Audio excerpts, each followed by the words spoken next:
Assim foi-lhe entregue essa responsabilidade, e a tribo de Simeão foi designada para ajudar lá, com a condição de que Judá, depois de exterminar o que restava dos cananeus na extensão do território de sua tribo, prestaria o mesmo auxílio à tribo de Simeão, para exterminar também os que restavam entre eles.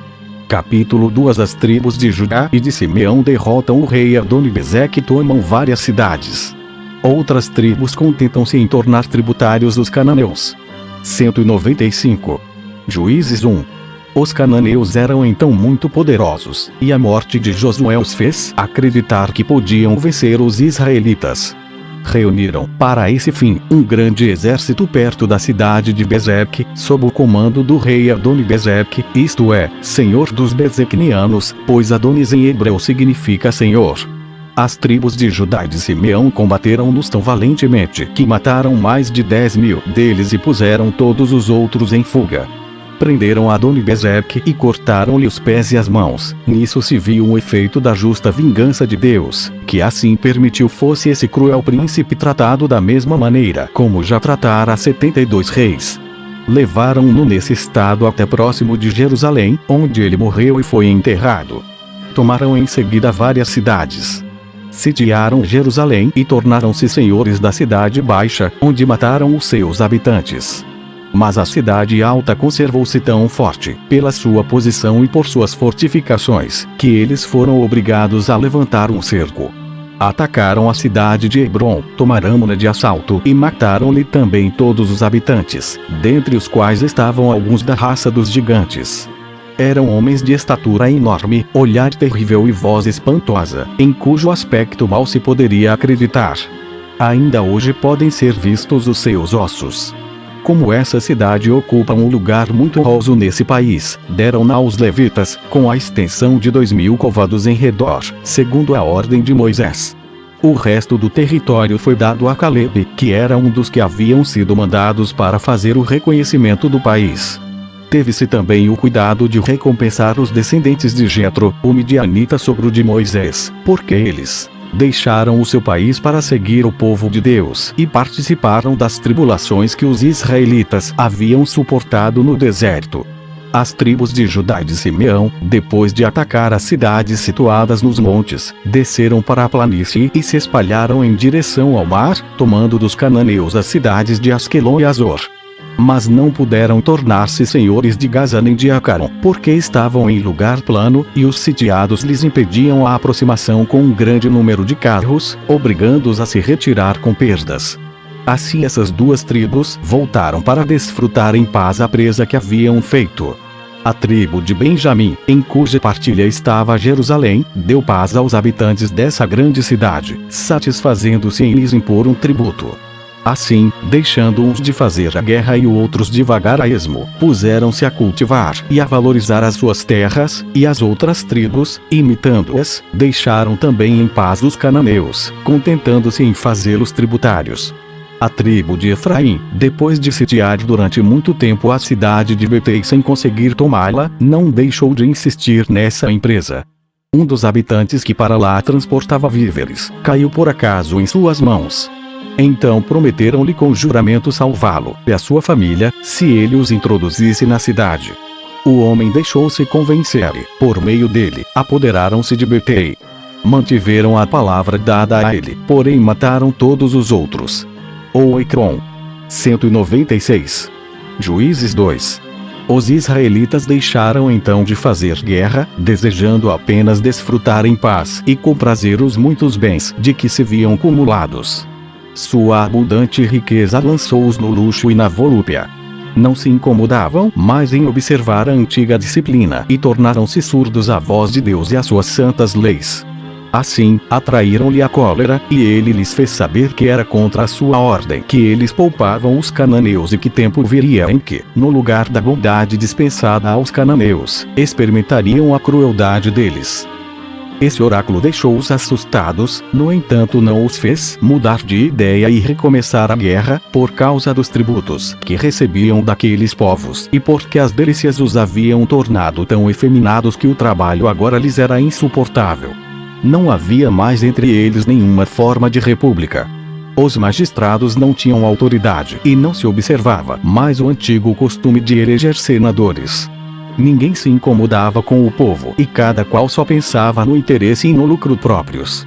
No meio de tanta desordem, aconteceu um caso particular, que deu origem a uma sangrenta guerra civil. Eis a causa. 197. Juízes 19. Um levita, morador do país que tocara como partilha a tribo de Efraim, desposou uma mulher da cidade de Belém, da tribo de Judá. Como ele a amava apaixonadamente pela sua beleza e ela, ao contrário, não o amava, o levita fazia-lhe constantes censuras.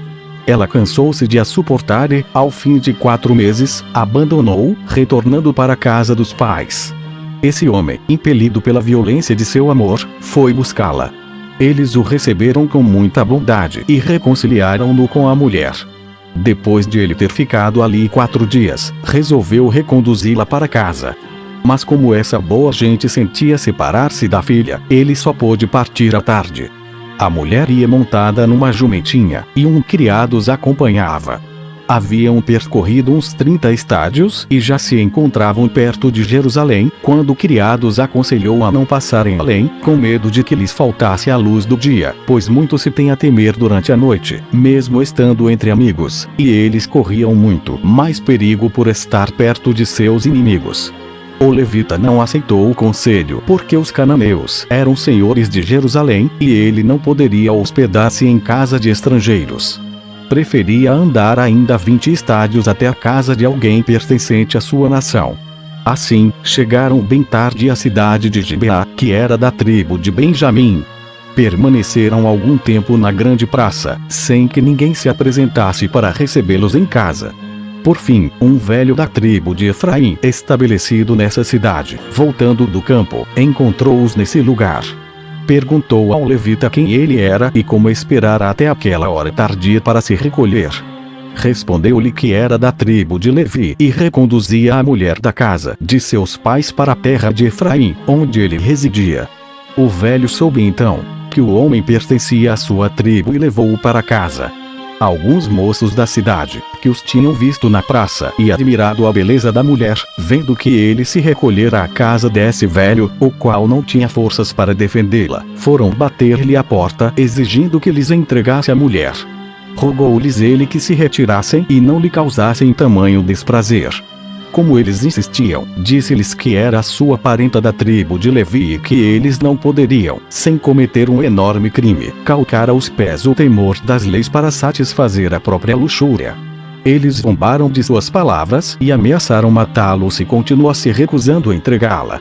Então esse homem caridoso, querendo a todo custo salvar os hóspedes de tão grande ultraje, ofereceu àqueles loucos a própria filha, para não violar o direito da hospitalidade.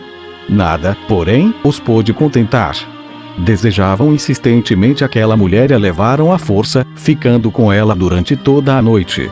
Depois de satisfazer a sua brutal paixão, restituíram-na ao amanhecer. Ela regressou semi-morta de dor e de vergonha pelo que lhe acontecera. Sem ousar levantar os olhos para contemplar o marido ultrajado em sua pessoa, caiu morta aos pés dele.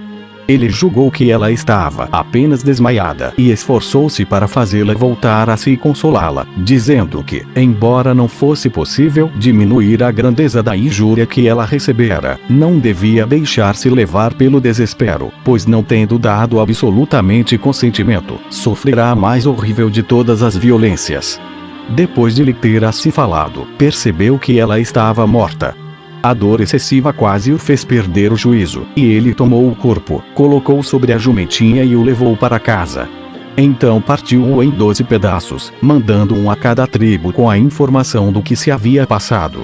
Coisa inaudita e tão horrível como essa encheu o povo de tal furor que todos se reuniram em Silo, diante do tabernáculo, e resolveram imediatamente atacar Gibeá.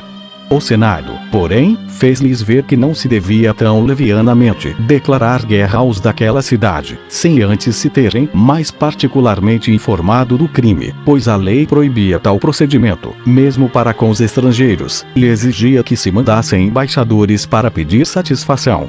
Assim, era justo obrigar os gibeenses a castigar severamente os culpados.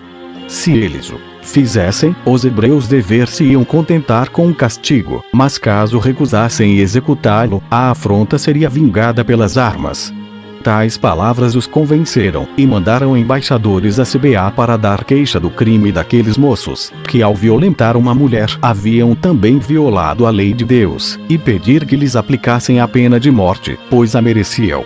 Aquele povo, porém, julgando não perder em força ou em coragem para nenhum outro, pensou que lhe seria vergonhoso dar tal satisfação, por medo da guerra.